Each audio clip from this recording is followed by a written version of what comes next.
Chapter 10, Forecasting, Segment 5. We're going to be talking about moving average in this segment. And let's jump to the first question, which I'm going to pose, but then postpone. So here it is. When using a moving average, it is assumed that no seasonal pattern, trend, or cycle components are assumed to be present in the demand data, like we talked about earlier. Why? I will show you why that plays into it. In essence, it creates an unreliable forecast, but I'll show you why that is. Now, moving average really just looks at, all right, here is our forecast for October of 2015. And how do we come up with that? We just look at the average of the last 3 periods, in this case, or months. So this plus this plus this divided by 3 comes out to be 207. And so that's a moving average. The next month, it would be based on the forecast of whatever this was and this and this. So it's every month, it just goes back only the last 3 periods. If I was going to do a 5 period, or in this case 5 quarter moving average, I just say, all right, I take the average of these 5 numbers, and that's my forecast for quarter 3. If you wonder why or how, I guess, do you determine what N you should use in your business, it really comes down to you look at several years of past data and you try different moving averages numbers and say, based on using a moving average of 4, let's say, we seem to match our actual demand pretty well. So we're going to use that. So you may try N equals 4, N equals 5, N equals 2, N equals 3, N equals 7, N equals 8, a bunch of different numbers until you find a moving average number that does a pretty good job of predicting your actual demand. So that's how that works. What is the forecasted quantity for quarter 3? Again, if you took the average of these numbers, you'd end up with 2,000.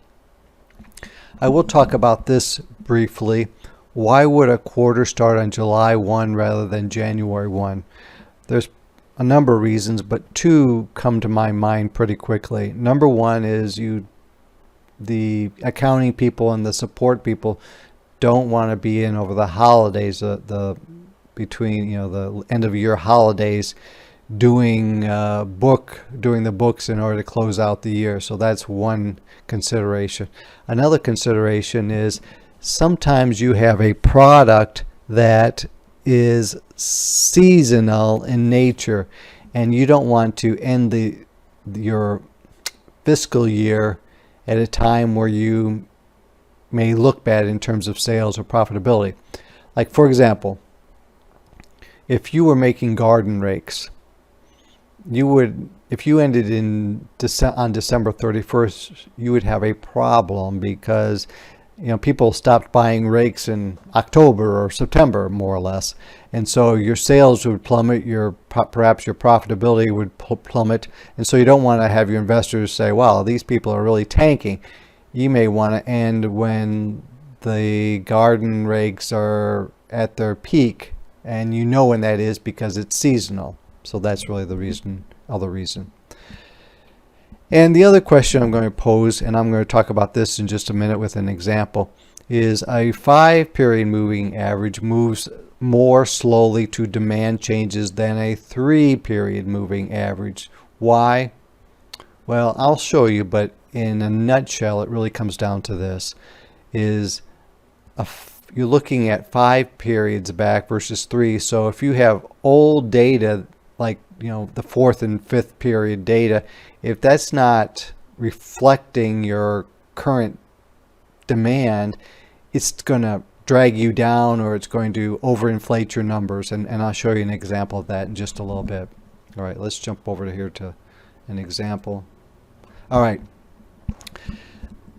I am using a 3-month moving average and a 5-month moving average. Now, there's not a whole lot of difference, so you're not going to see dramatic changes to this. But let's just say I'm using a 3-month moving average. Well, in this month, I would take the average of these 3. Next month, I would take the average of these 3. Next month, I would take the average of these 3. And that's why it's called a moving average.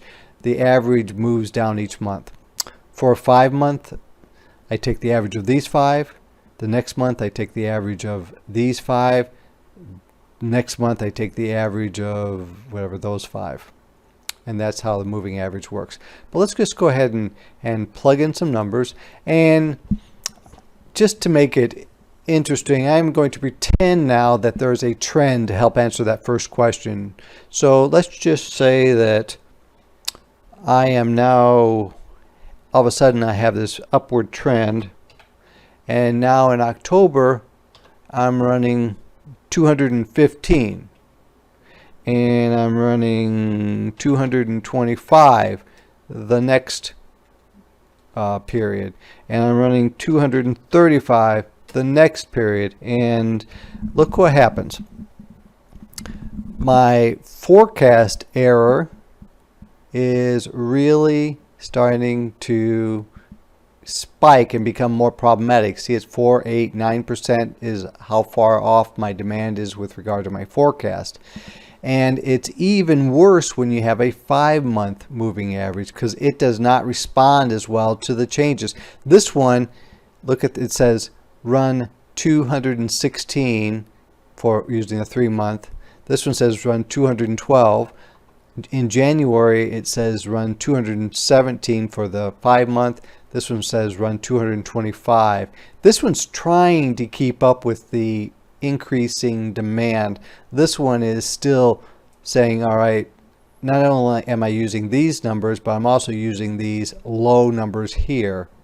And of course, it could go the either way if I wanted to. Let's just say, for example, that I gotta make sure I get this right. Let's just say, for example, my trend is downward. So I go and I'll say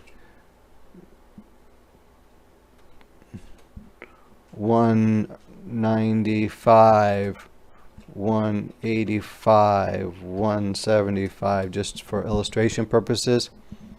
And this one says, well, we should run about 196. Actually, look at this January. We should run 185, and this one says we should still be running 193, because it is using not only this data but also these higher numbers from the 4th and 5th month. And that's really where this all plays out. So there's the answer to those other 2 questions.